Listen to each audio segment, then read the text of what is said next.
وما أرسلناك إلا رحمة للعالمين. Asyura membuka kedok Syiah. Jadi ini perbuatan yang diambil dari kata yang baik, tapi kemudian bawah ini diisi dengan kegiatan yang buruk.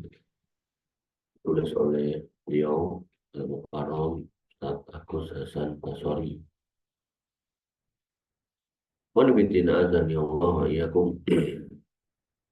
Terdapat dua bid'ah di hari raya.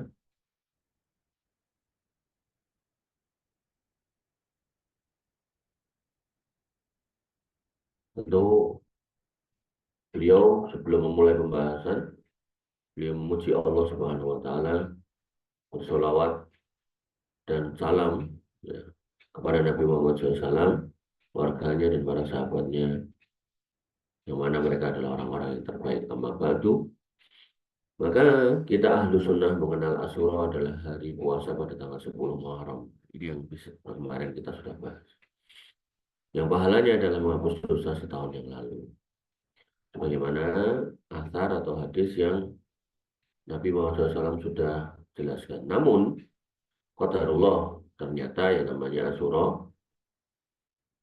juga bertepatan dengan mati syahidnya Husain radhiyallahu anhu. Ini tentu sebuah musibah besar, meski kalah besar dengan terbunuhnya Ali, Utsman, Umar radhiyallahu anhu. Artinya terbunuhnya Khulafaur Rasyidin yang 3 ini itu juga sebuah kondisi yang menyedihkan. Dan lebih sedih lagi, di sini ada Husain radhiyallahu anhu dan juga meninggal. Maka dalam hal ini ada dua kelompok yang menyimpang dari sunnah. Dari judulnya kan dua bid'ah di hari Asyura tanggal 10. Yang pertama yaitu menjadikan Asyura sebagai hari meratap menyiksa diri dengan cara mukul-mukul kepala dan dada dengan tangan sambil bernyanyi dengan nyanyian ratapan. Ini dilakukan oleh orang-orang Syiah. Atau dengan memukul punggung dengan rantai dan pedang. Jadi dia bikin kayak cambuk dari rantai, disabet-sabet gitu. Dan melukai kepala dengan pisau atau pedang. Ini bahkan dilakukan ke anak-anak, anak kecil. Anak kecil bahkan dinutuk ya. Kemudian sampai berdarah, kalau dipukul biar darah banyak mengalir dan biar pahalanya besar. Jadi begitu udah netes gitu kan. Sak garis itu netes, keplak-keplak saya. Blok gitu. Kelompok ini adalah kelompok Syiah yang di Indonesia menamakan diri sebagai Syiah Ahlul Bait. Yang disingkat dengan Ahlul Bait atau Jamaah Ahlul Bait. Jadi namanya itu kayak bagus gitu loh. Syiah dengan golongan Ahlul Bait, golongan pecinta dari Ahlul Bait. Seolah-olah kayak bagus. Tapi apalah arti sebuah nama kalau hakikatnya nggak demikian. Sama dengan anak. Kita namakan anak kita misal Muhammad, atau kita namakan anak kita Abu Bakar, atau kita namakan anak kita Umar gitu.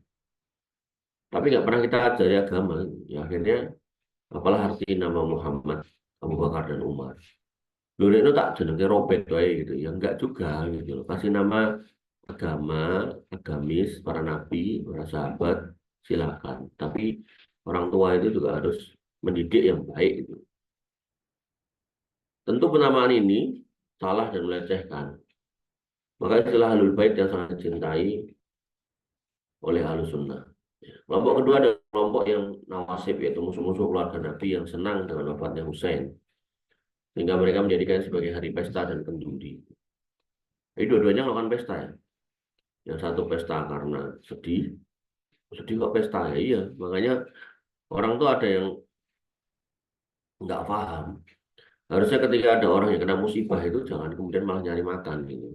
Justru kasih makan. Makanya Rasulullah mengatakan ya, kepada para sahabat ketika Ja'far meninggal, sahabat Nabi yang mulia, ya, Ja'far meninggal, Nabi SAW mengatakan isna'u li ahli Ja'far to'aman gitu. Buatlah kepada atau untuk keluarga Ja'far itu makanan. Jangan nyari makan gitu. Oh, kita pokoknya paling enak ini enak wong mati berkat gitu. Makanya makin banyak orang mati, berarti makin oke. Karena ada orang ngomong kayak gitu di internet itu. Maka ini kurang tepat ya, nggak sesuai dengan ajaran Islam. Nah, kelompok yang kedua ya makan-makan juga, pesta juga. Tapi pesta karena senangnya matinya keluarga Nabi. Maka artikel ini atau kitab ini secara khusus mengupas tentang Syiah yang mengaku sebagai pengikut Ahlul Bait. Namun ternyata mereka justru merusak nama Ahlul Bait. Kenapa demikian? Sebab mereka menjadikan nama Ahlul Bait sebagai topeng untuk menjual kesesatan mereka. Mereka sejatinya tidak mengikuti keluarga Nabi, tapi mengikuti imam-imam sesat mereka yang kebanyakan berasal dari Persia. Setelah sebelumnya mengikuti ajaran Al-Wala wal Bara buatan Abdullah bin Sabah al-Yahud. Jadi ini nanti dalam bab akidah itu ada akidah Al-Wala wal Bara. Kapan-kapan lah kalau kita ngomongin akidah kita bahas. Wanifidina azani Allah wa iyyakum. Nah, para imam ahli bait menegaskan soal Asyura. Berikut ini kalimat dari para imam ahli bait yang sesungguhnya tentang masalah Asyura. Jadi ada imam ahli bait yang benar, ada imam ahli bait yang nggak benar. Nah, yang nggak benar itu ya imam-imamnya orang Syiah ini. Maka ucapan tersebut bersesuaian dengan satu sama lain. Jadi kalau benar itu mau dari timur, mau dari barat, mau dari kutub utara, kutub selatan, itu pasti ketemu di titik yang sama, yaitu apa? Kebenaran. Kalau sesat, juga mau dari timur, dari barat, ya pasti sama, sama-sama sesat.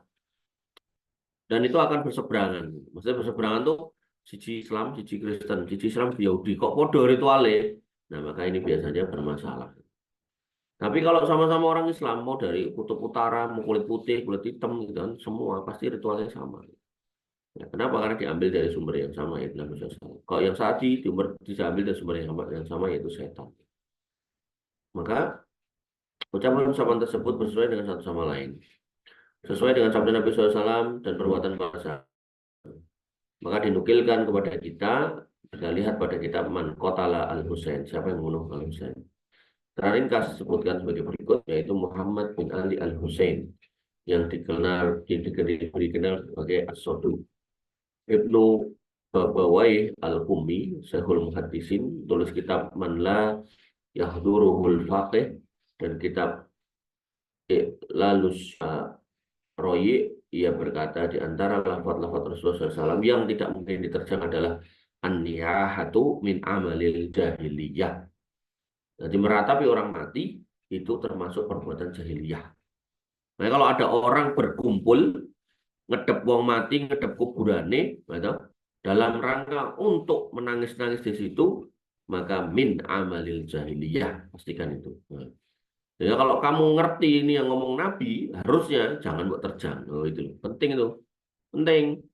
Jadi jangan umpah sing ngumpul wong akeh, nangis-nangis bengok-bengok gitu kan. Wah, ini berarti wong sing mencintai si fulan yang meninggal. Tidak ya. Cinta yang benar tidak ditunjukkan dengan cara-cara yang tidak benar. Ya. Kamu punya anak perempuan terus ada datang laki-laki mencintai anakmu terus digondol gitu kan, itu kira-kira apa ya bukti cinta yang benar? Enggak lah. Cinta yang benar itu datang lamar. Nah, diterima alhamdulillah orang ya apa-apa, orang nesu, orang dendam gitu loh. Ya.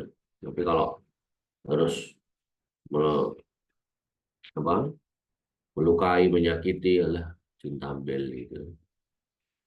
Nah, bahasa saya ini itu cinta yang enggak well gitu.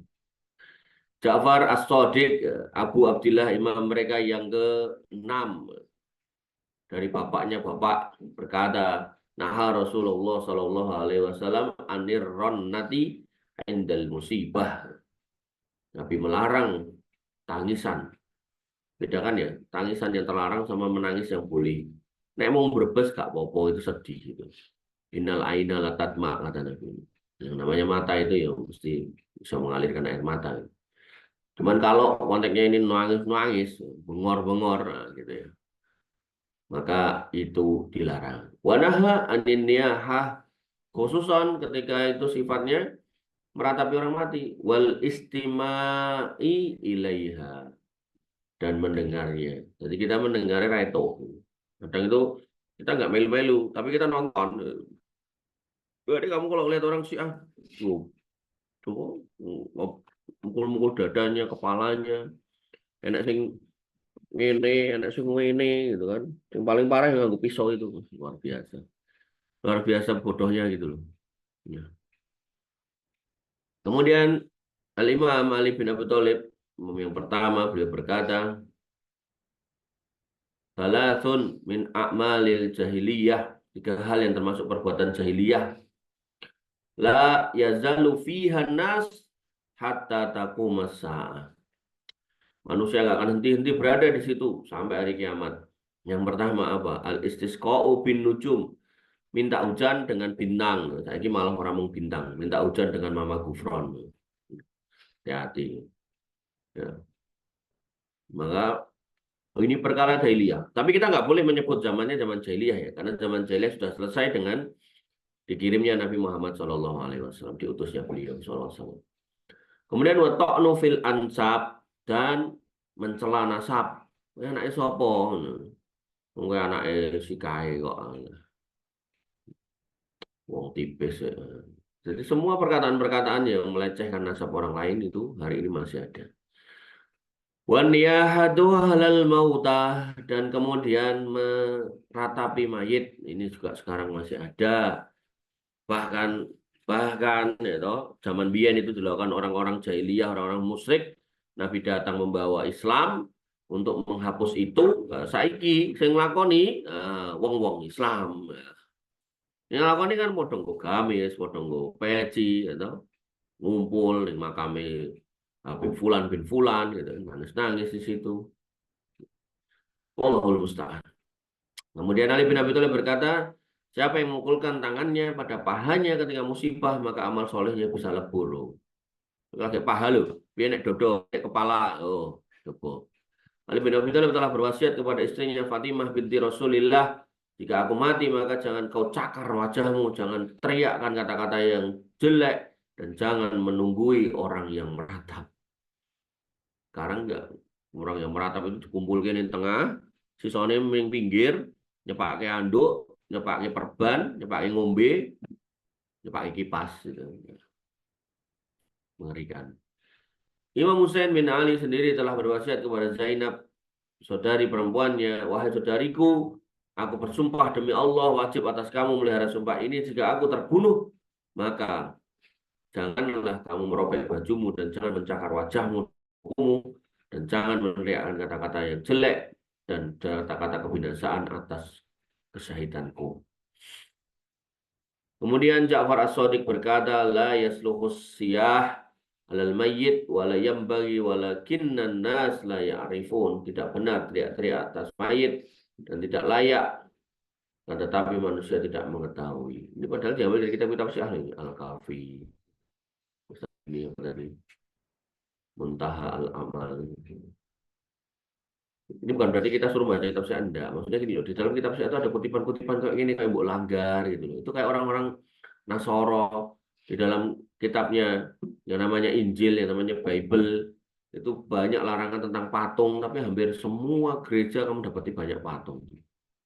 Orang Islam yo melu-melu. Dia juga berkata, la yambagi as-siyah alal mayyit wala bisakkis siap. Tak layak teriak-teriak dan nggak boleh juga merobek-robek baju. Kemudian Fadl bin Musayyir ia berkata, dulu kami berada di sisi Abu Abdillah Ja'far As-Shadiq. Kemudian datang seorang laki-laki yang mengeluh musibah yang menimpanya, maka Abu Abdillah berkata kepadanya, amma innaka in tasbir tu'jar. Kalau kamu mau sabar dikasih pahala. Wa illa tasbir yumdi alaika qadarullah alladzi qaddara alaika wa anta ma'zurun. Dan jika tidak mau sabar, takdir Allah ya tetap terjadi gitu. Sedangkan kamu malah dikai dosa. Gampangannya gini. Kalau kamu kena musibah apapun itu, kecelakaan kah, kecopetan kah, rumahmu kebakar kah, atau mungkin istrimu digondol orang kah, gitu. Alhamdulillah semua ya. Maka kamu mau marah-marah atau kamu mau sabar, apa yang ditetapkan untuk terjadi tetap terjadi. Nah, kalau itu tetap terjadi, maka pilihannya dua. Nek sabar untuk ganjaran, nek ngamuk-ngamuk, ya malah untuk dosa. Padahal kuwi tetap terjadi. Maka orang yang sekolah, orang yang kuliah, nah ini yang selalu saya tekankan ke kalian semua, itu kuliah tidak untuk mencari kerjaan, tapi untuk mendewasakan diri kamu. Agar apa? Kalau ada musibah, kalau ada masalah, jangan emosi dulu, tapi dicerna. Yang pertama sabar dulu, direm. Kemudian yang kedua dicerna. Kemudian yang ketiga dipikirkan, dicari solusinya, gitu loh. Nah itu, nanti wong sekolah itu harus beda dengan wong ra sekolah. Wong kuliah harus beda karo wong sing ra kuliah gitu. Jadi ini anak masalah, gitu. Apalagi kamu udah dikasih solusi, itu jangan meneng wae gitu. Yang dilakukan sesuai dengan yang diarahkan dari orang yang buat tanyakan gitu loh. Gitu. Makanya nanti di masyarakat, di rumah, manapun kamu akan ketemu dengan masalah.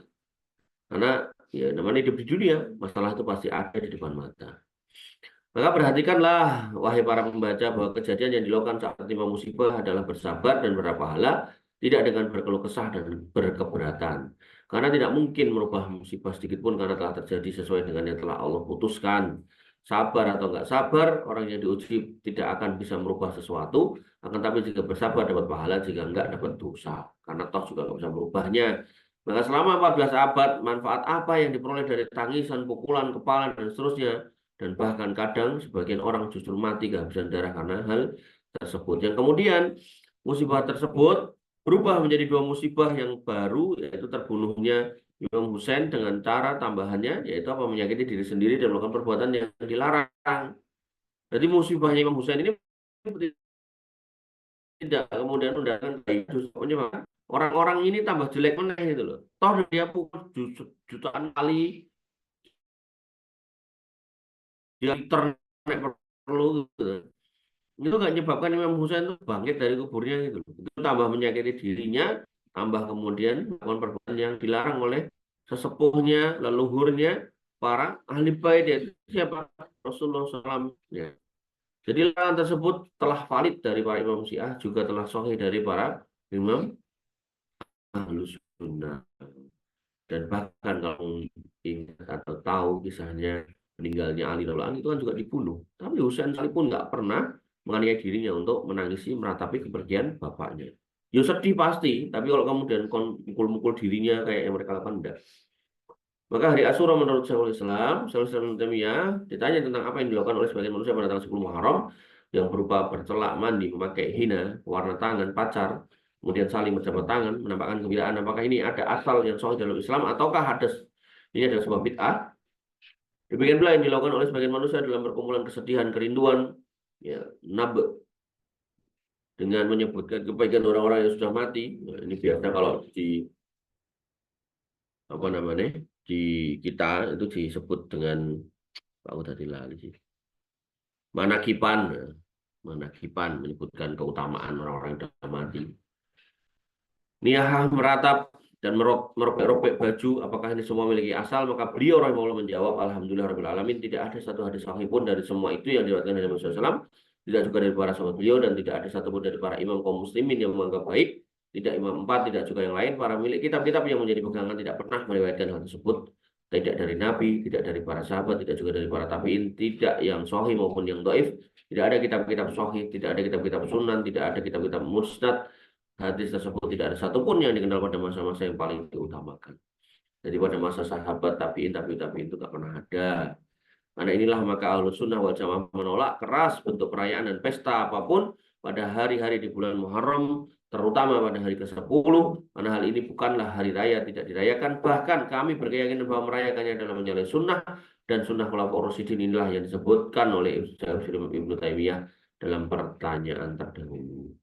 Berkaitan dengan terbunuhnya Al-Imam Husain radhiyallahu anhu, maka kita berkeyakinan bahwa Al-Husain radhiyallahu anhu telah terbunuh dalam keadaan terdolimi dan sebagai syahid, dan tidak ada keraguan dalam hal ini. Bahkan Syekhul Islam Taimiyah berkata, adapun orang-orang yang telah membunuh Al-Husain radhiyallahu anhu, atau yang membantu membunuhnya, atau yang ridho dengan pembunuhan tersebut, maka wajib atasnya laknat Allah, para malaikat, dan seluruh manusia. Majmu ya, bukan majmu al-fatawa. Inilah sikap beliau terhadap Al-Husain radhiyallahu anhu dan terhadap orang-orang yang membunuhnya. Kemudian yang keempat, puasa Asyura dan keutamaannya. Mengenai puasa Asyura, Ahlussunnah wal Jamaah berpandangan bahwa adalah sunnah, telah sahih dari Nabi Shallallahu Alaihi Wasallam dan juga sahih dari pihak Syiah dengan periwayatan para imam. Telah sahih bahwa Nabi SAW mendapati orang Yahudi Madinah pada waktu itu menjadikan Asyura sebagai hari puasa dan hari raya. Maka orang-orang Khaybar merayakan dengan memakai pakaian-pakaian kepada wanitanya. Maka Rasulullah SAW memerintahkan kaum muslimin agar puasa saja tanpa hari raya. Dan ditambah dengan hari sebelumnya yaitu hari ke-9. Nabi SAW mengabarkan bahwa puasa Asyura akan menghapus dosa 1 tahun yang lalu. Kemudian yang kelima, yaitu 5 hal yang menyedihkan. Yang pertama, bahwa riwayat-riwayat tentang puasa tersebut tidak pernah disebut oleh ulama-ulama Syiah. Ulama-ulama Syiah tidak pernah menyebutkan riwayat-riwayat tentang puasanya. Yang kedua, mereka juga tidak pernah menyebut kapan dimulainya acara ratapan Husainiyah yang tidak pernah dilakukan oleh para imam Ahlus Sunnah dan imam-imam terdahulu. Jadi modelannya orang Syiah itu mirip kayak orang-orang ahli kitab itu loh. Kalau ajarannya nggak disenangi, ditutupi, nggak pernah dimunculkan itu. Tapi kalau ajarannya disenangi, gitu kan, kadang-kadang dalil itu golek-golek dalil. Gampang, misalnya kamu ibadah di mana gereja nyanyi-nyanyi, cari dalil di dalam kitab nggak bakal ketemu. Terus apa namanya?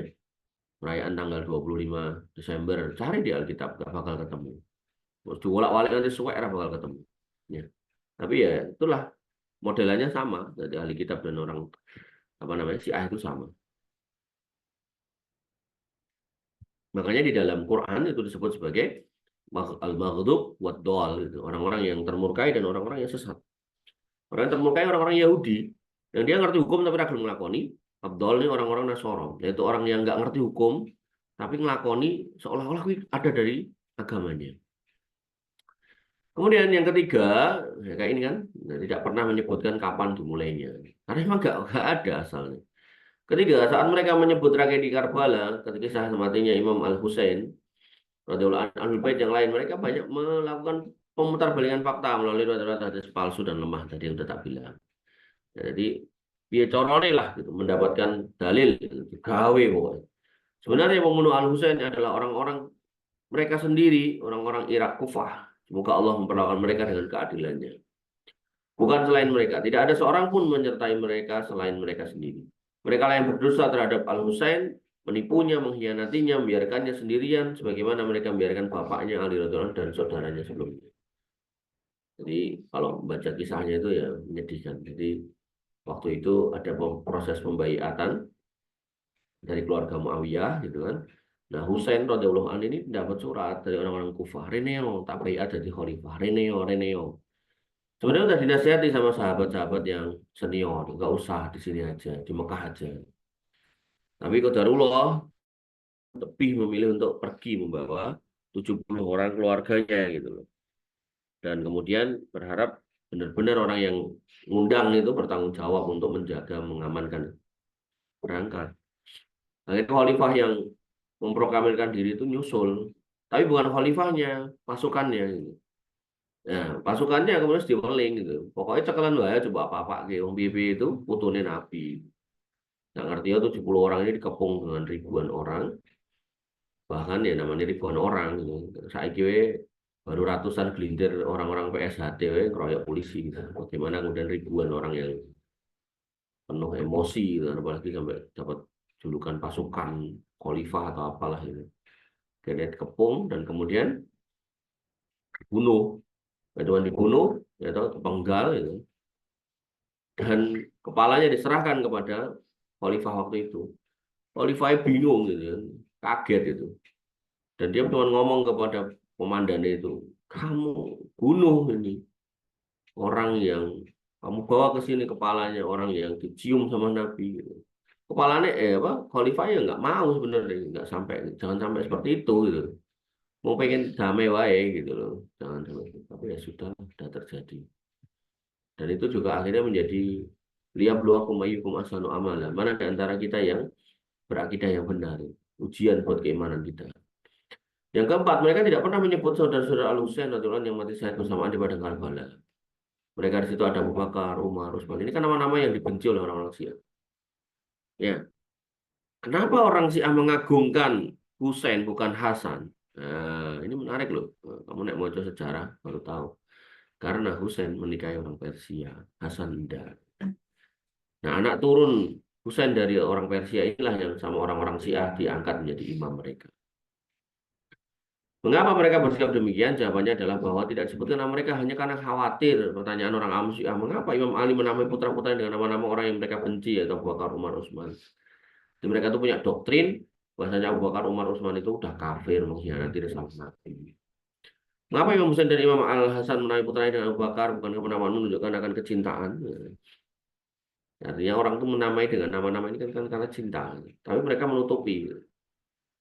Kemudian yang kelima, bahwa umat di zaman sekarang hidup dalam masa cobaan, musibah, perpecahan, kelemahan. Bersamaan dengan itu, Anda akan mendapati bahwa para khotib di mimbar Al-Husain tidak memiliki apapun untuk disampaikan kecuali bercerita saudara yang tak jelas, mengoyak cerita sejarah, menghidupkan fitnah, membuat-buatnya, serta mengobarkannya, padahal tidak memiliki dasaran landasan yang sahih. Dan itu Imam Syiah Indonesia, ya, podo wae gitu.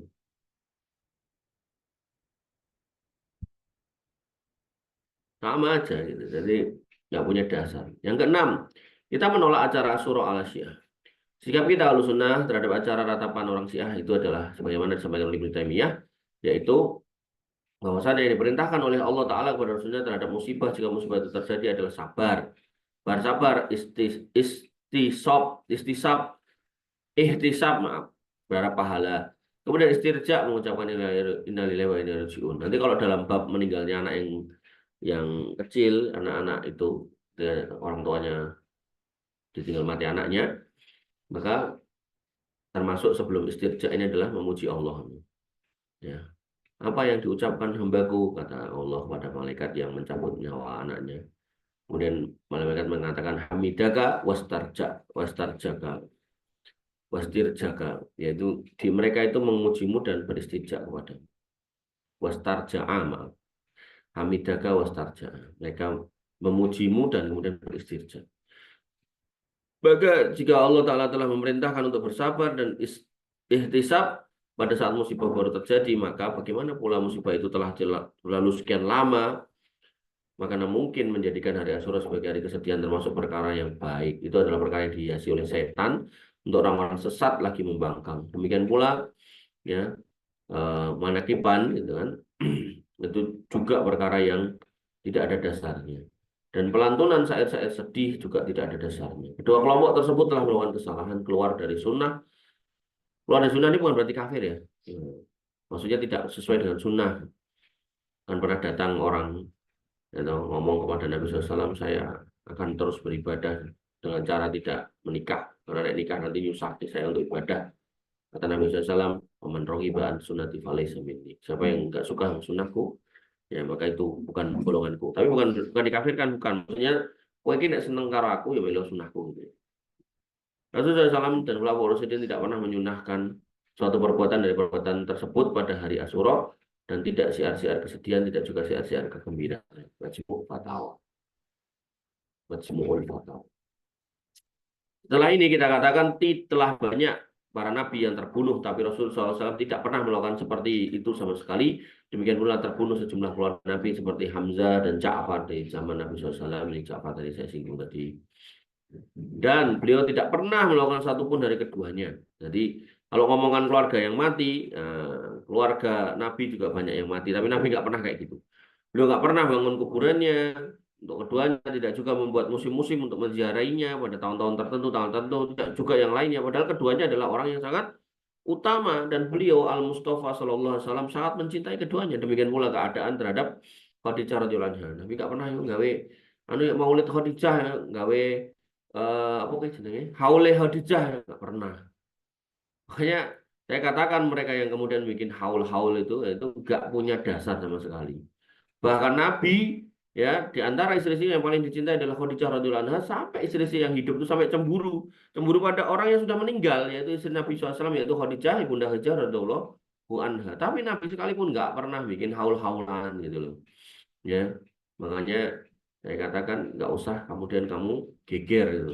Oke kan, coba ayo oke gitu kan. Ingat Allah mengatakan wa qalilun min ibadiyas syakur. Kebenaran tidak diukur dari jumlah. Nabi Allah mengatakan hamba yang bersyukur itu sedikit. Ya, faktanya emang ada bungkus-bungkus motif ekonomi kok dalam acara-acara itu kok. Ya. Makanya kalau orang Syiah itu mendakwahkan sebagai pecinta Ahlul Bait, tapi kok melanggar ajaran Ahlul Bait gitu. Ya orang-orang yang mengatakan dia dirinya adalah di Indonesia nih, mengatakan sebagai Habib Ahlul Bait, ya, tapi kemudian melanggar ya, yang dicontohkan oleh datuknya itu ya juga sebuah musibah gitu loh. Artinya kalau kemudian kalian mereka mengatakan saya Habib, anak cucu Nabi, ya ikuti dong sunnah Nabi. Nabimu nggak pernah itu merayakan haulnya dari nenek moyangmu yaitu apa namanya Khadijah radhiyallahu anha. Kan dari pernikahan Nabi dan Khadijah kemudian lahirlah Fatimah. Dari pernikahan Fatimah dan Ali bin Abi Thalib lahirlah Hasan dan Hussein. Nah, dari Al Hasan dan Hussein inilah kemudian lahirlah anak-anak daripada cucu-cucu Nabi yang sebagiannya mengaku di Indonesia ini. Artinya kita ketika orang mengaku sebagai Habib, kita nggak usah membantah, ya sudah. Biarkan dia nanti yang tanggung jawab tentang pengakuannya. Cuman yang harus kita cek, nasab nggak ada gunanya kalau kemudian tidak sesuai ajarannya dengan ajaran datuknya. Itu loh penting. Jadi jangan kamu lihat orang yang ngurus jenggotan, terus disebut kiai, ustadz, gus, terus mesti bener, orang mesti gitu. Kalau emang kamu menemukan kesalahan, ya katakan salah. Gitu. Apa nek wis nyebut dirinya sebagai ajengan, ya Mama Gufron segala macam, ngomong aneh-aneh, gena ngomongan ra cetha gitu, kok maksud bener kayak gitu. Apa nek terus pimpinan pesantren, oh, pesantren unik Pancasila gitu. Nah, kok terus kabeh bener gitu loh. Dilek ke MUI malah MUI itu goblok gitu. Masa kalau saya sesat berarti Pancasila sesat. Hubungannya apa dengan Pancasila? Oh, saya ingin penjagaan Pancasila, penjaga gerbang neraka ya, kok ngomong. Ya, maka ya sedih aja ya gitu. Dan ya aparat-aparat pemerintah yang lihat kayak gitu ya nggak berani bertindak karena khawatir salah karena dia megang penghargaan-penghargaan sebagai orang yang ikut menjaga Pancasila. Padahal Pancasila nggak seperti itu cara mainnya ya. Pancasila itu adalah sebuah dasar negara yang kemudian tidak digunakan untuk mengacak-acak ajaran agama yang ada di dalamnya gitu loh. Ya. Nah, ini dia ngacak-acak terus kayak gitu jadi kayak tameng gitu. Nah, kan bingung. Demikian pula waktu terbunuhnya Ali radhiyallahu anhu, putra-putra beliau tidak pernah melakukan satupun. Ini yang tadi tak bilang. Dan yang paling utama dalam hal ini adalah Hasan dan Hussein. Maka apakah Rasulullah SAW dan putra-putra Ali radhiyallahu anhu berada di atas kesalahan? Enggak lah. Ya, oh ini salah ya sing wong Syiah. Maka lihatlah wahai para membaca yang budiman dengan pandangan yang penuh perenungan dan mengambil pelajaran. Tidak ada pandangan kesombongan dan penentangan. Ketahuilah bahwa tidak ada bagi Anda di akhirat kecuali apa yang telah Anda perbuat di dunia yang berupa amal solih serta rahmat Allah Subhanahu wa taala. Maka kita memohon kepada Allah Subhanahu wa taala dengan kalimat-kalimat yang indah ini agar Allah taala membukakan hati-hati kita yang buta serta kemudian melapangkan dada-dada kita untuk menerima hidayah dan membukakan telinga-telinga kita yang tuli agar kemudian mengerti ya toh, apa itu Syiah dan segala macamnya. Oh, sudah selesai.